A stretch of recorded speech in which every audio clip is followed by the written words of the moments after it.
Hola, espero se encuentren muy bien, tengan buena salud y estén con muchas ganas de aprender algo nuevo. Soy Augusto Medina y en esta ocasión voy a hablarles acerca de las generalidades del curso de parasitología humana. En primer lugar, ¿qué es parasitología? La parasitología es la ciencia encargada del estudio del parasitismo producido por protozoarios, helmintos y artrópodos, teniendo como rama a la parasitología médica o clínica, que vendría a ser el estudio del ciclo de vida del parásito, su morfología, la sintomatología, la epidemiología, el diagnóstico y el tratamiento. Parásito. Un parásito es todo ser vivo que pasa una parte o la totalidad de su existencia viviendo a expensas de otro ser vivo, al cual se le conoce como huésped u hospedero, siendo este de mayor evolución biológica y quien le brindará de protección y o nutrición. Hospedero o huésped. Ser vivo que alberga el parásito. Vector. Invertebrado que transmite el parásito desde un hospedero hasta otro susceptible, pudiendo ser biológico, mecánico o fomite. Zoonosis. Viene de la palabra zoo, que es animal, y genosis, que es enfermedad. Las zoonosis son enfermedades infecciosas transmitidas naturalmente desde animales vertebrados al ser humano.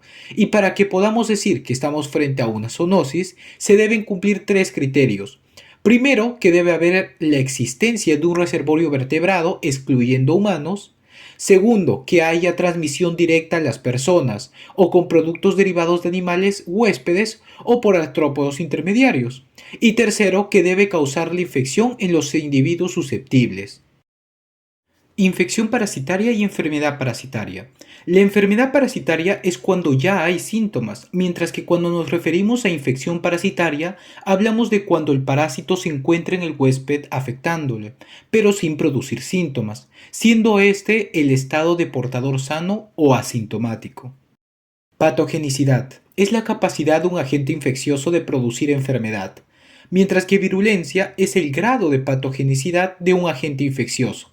En otras palabras, es una cuantificación de la enfermedad. Fomite, objeto inanimado que contiene o transporta la forma infectante de un parásito o microbio y que pasivamente puede constituirse en un vehículo mecánico. Periodo de incubación, periodo que transcurre entre la infección y la aparición de las manifestaciones clínicas. Periodo prepatente, tiempo que transcurre entre la llegada del parásito al huésped, o sea, de la infección, y el momento en el cual sea posible observar la presencia de alguna de sus formas en pruebas diagnósticas. Periodo patente. Ya es el periodo de la enfermedad donde se presenta la sintomatología y a su vez es posible demostrar la presencia del parásito de manera directa o de manera indirecta.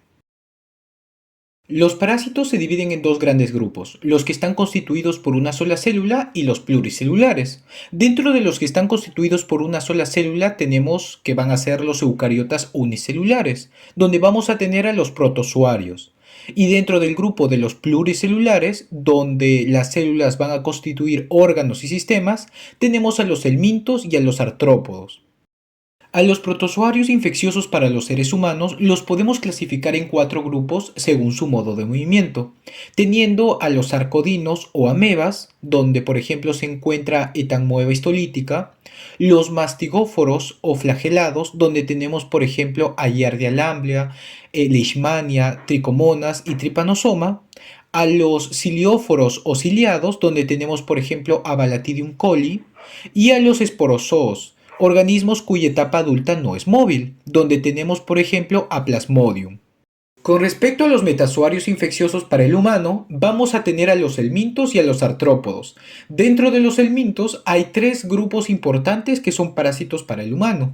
Los nemátodos o gusanos cilíndricos, donde tenemos por ejemplo a Strongyloides stercolaris, a uncinarias, enterobios vermiculares y ascaris lumbricoides.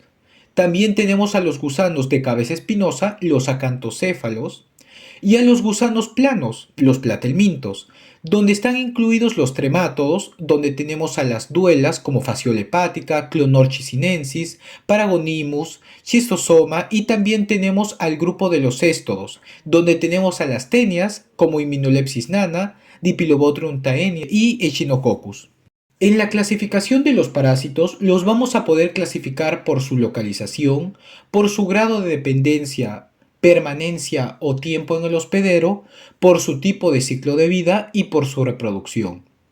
Con respecto a la localización, vamos a tener a los parásitos que pueden localizarse en el interior de sus hospederos, en cuyo caso se les denominará endoparásitos, o en el exterior, los cuales se conocen como ectoparásitos, siendo un claro ejemplo de esto los piojos y las pulgas.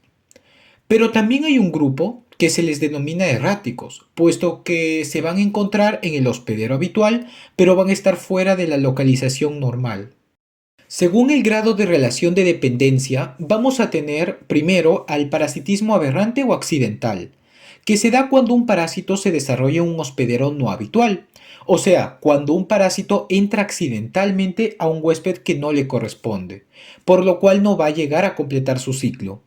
También tenemos parásitos facultativos, cuando alternan entre ciclos de vida parasitaria y en circunstancias favorables con ciclo de vida libre, teniendo aquí por ejemplo a Strongyloides stercolaris, y cuando no pueden vivir sin un huésped o sin estar en condiciones parasitarias, ya que todo su ciclo se va a dar en este, diremos que este es un parasitismo obligado o verdadero, donde tenemos por ejemplo parásitos como Enterobius vermicularis y Plasmodium vivax.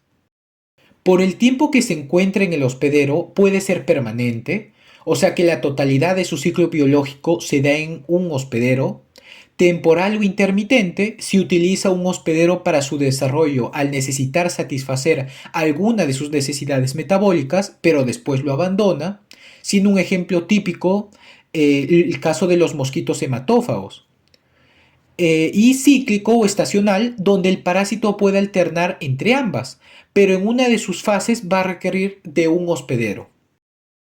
Según su ciclo de vida puede ser monoxeno, que es aquel que todo su desarrollo lo realiza en un solo hospedero, mientras que si el ciclo de vida del parásito se realiza en dos o más hospederos de diferentes especies, o sea que requiere de un huésped definitivo y al menos de un huésped intermediario, se estará hablando que es un parásito heteroxénico.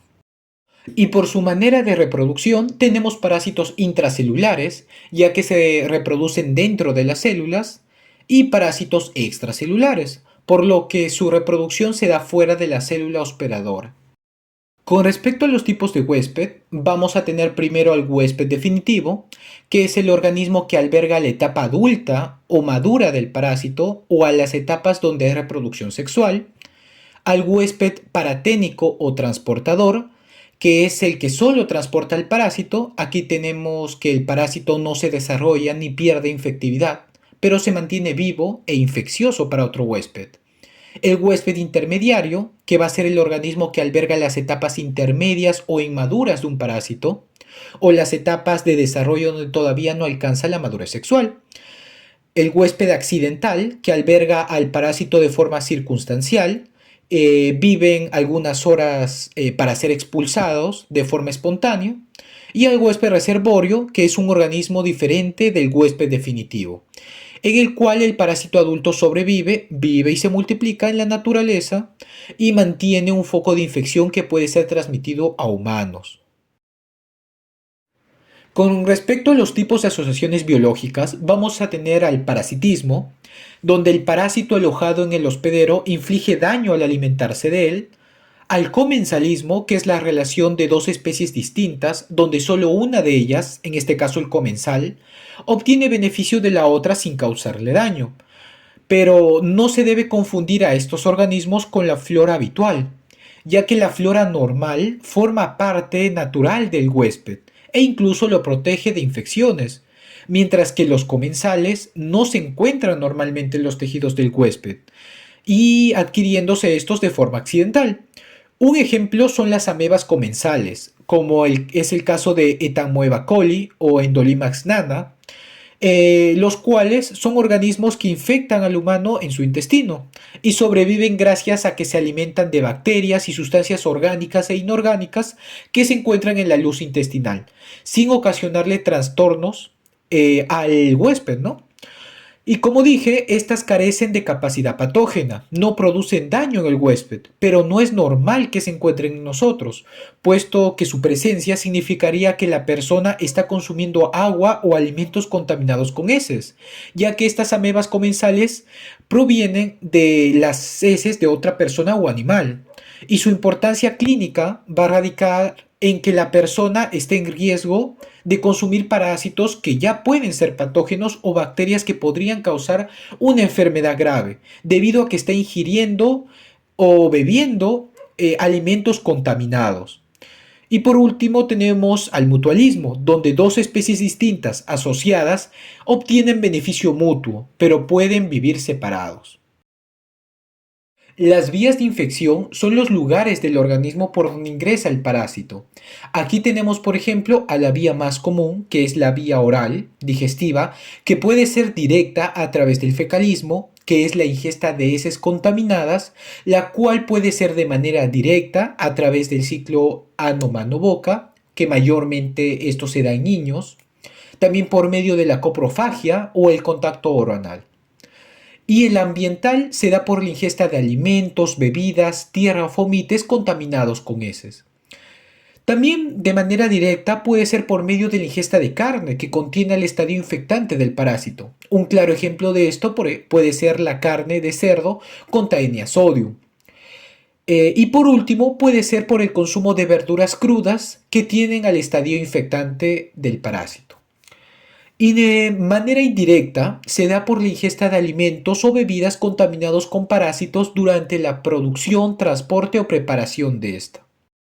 Pero también tenemos otras vías, como son la vía nasal, la vía sanguínea, que puede ser de manera directa mediante transfusiones o de manera indirecta por medio de vectores, la vía cutánea, la vía transplacentaria, que se da por medio de la infección congénita, la vía genital, la vía anal y la vía respiratoria. Con respecto a los mecanismos de transmisión, estos son los modos o circunstancias por la cual el parásito ingresa al organismo del huésped susceptible. Vamos a tener que las infecciones se pueden transmitir de dos formas, horizontal y vertical. La transmisión horizontal se da de un huésped a otro, siendo de manera directa a través del contacto físico persona-persona o animal-persona, y de manera indirecta por medio de un intermediario, que puede ser un vector mecánico y biológico, o por uno no vectorial, por ejemplo, que es la ingesta de alimentos, bebidas contaminadas, fomites, transfusiones, tierra contaminada y trasplantes. Mientras que la transmisión vertical se da de madre a hijo, siendo transplacentaria, o sea, congénita, durante la gestación, connatal en el momento del parto y transmamaria por la leche materna. Mecanismos de daño.